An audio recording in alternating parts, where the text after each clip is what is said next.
had the power and money right now, I'd duplicate this school in every city, every community in the United States of America. I'm telling you.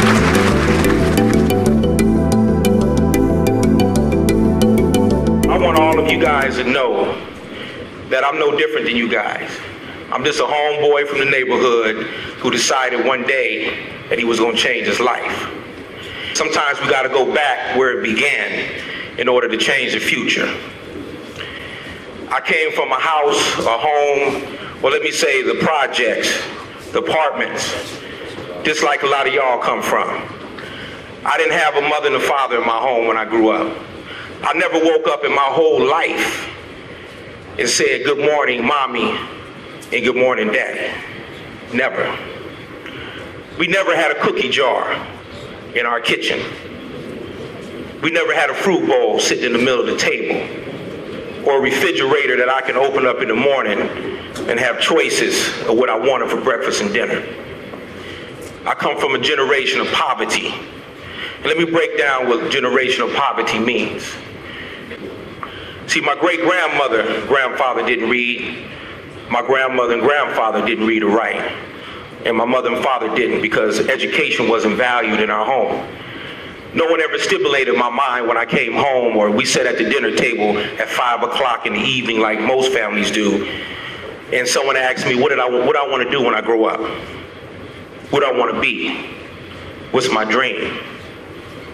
See, the only dream I had when I was a youngster was to one day get that house on the hill with a white picket fence, with a swimming pool in the backyard, on a quiet street with big, big trees. No gangsters, no drug dealers, no drama. But see, when I was a little youngster growing up, I had blinders on my whole life. I only saw one direction. It wasn't until I started to value education that the blinders came off and I began to view the world different and life around me different. Because I had no reinforcement at home. The only reinforcement I had at home and in my community was the older homeboys in the neighborhood, just like you guys. When you leave school, you go back to the neighborhood and all the homies is hanging out. Well, they manufacturing dreams too, but bad dreams, bad vision, bad focus. And all those bad dreams at the end of the day wind you up in prison, like Chef Jeff. It'll wind young girls pregnant at a young age. Because a lot of young girls out there feel that they have to be with someone or give themselves to someone to validate them as a person.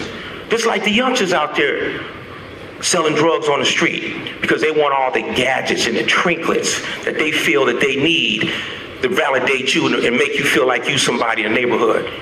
You should never feel that you need an earring, a necklace, some high-priced tennis shoes, or the latest fashion to validate who you are. But the reason why sometimes we think like that is because we never had that powerful reinforcement. We've had low self-esteem our whole life. Because see, when I was a youngster, no one ever told me that I was somebody. No one ever told me that I was smart until I went to prison. No one ever told me that I had potential. See, you can't have a dream until you find your purpose in life. So if you don't have a purpose, you're lost. And when I went to get my first jobs in life, I didn't smile. I had that swagger in my walk. You know how you get your little bell on?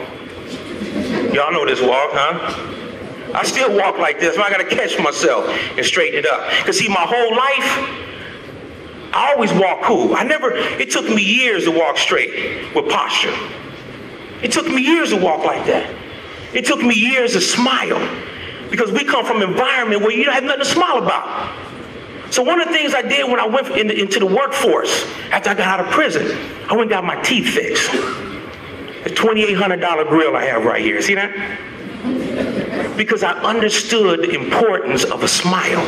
I understood the importance of a walk, how you dress, how you talk. And I used to speak with Iban. I used to speak like I had marbles in my mouth, mumbling. I'd be like, yes, can you repeat that, please? Someone told me I was looking for a job, one of my boys told me, Right? You gotta find your purpose in life. And how you find your purpose, you have to stimulate the mind. How do you stimulate the mind? Through education, through reading, from putting yourself around people that motivate you and inspire you. See, I quit hanging around the homeboys. And I still got love for them, but I love them from a distance. See, my new homeboys today, we play golf. We talk about current events. Our discussion and conversation stimulates the mind to make you be more motivated about fulfilling your dream. It was no time to be cool, no time to be slick. And that's what I had to do to get where I'm at today. It is not selling out who you are, because I'm proud to be a black man. I'm proud to be African American. I'm proud to be part of this great country called America. It's an American dream to get all the things that you want in life. And it's okay to get the gadgets and all the trinkets, but you got to get your knowledge first. You got to educate yourself. You got to build your self-esteem up. You got to build your confidence up. It's no time to be cute. It's no time to be popular. Because at the end of the day, when you leave this school and go out into the world, you're going by yourself. You're going by yourself.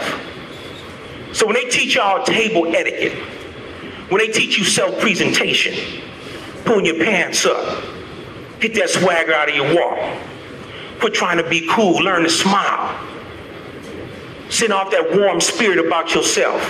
One day you're going to realize how important that is of getting that particular job and being successful.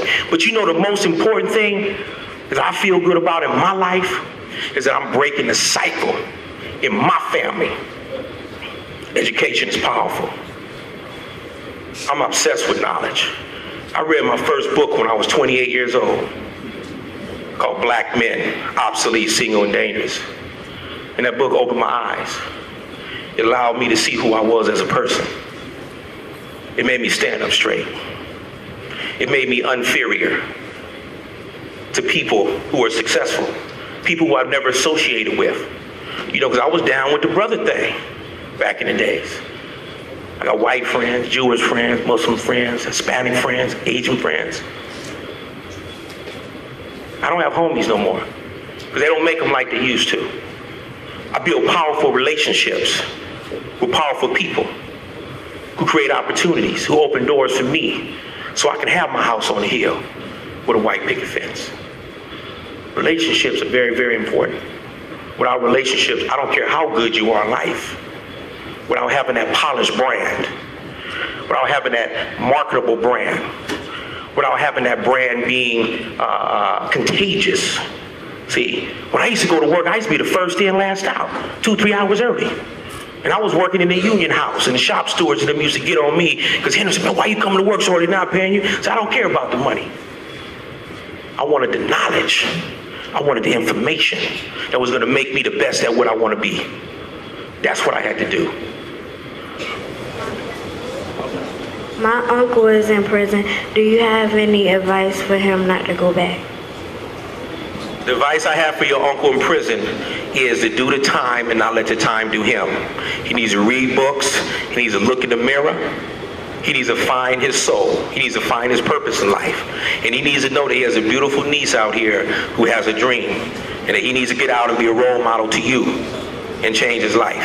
How many people in here have a relative that knows somebody in prison or been to jail?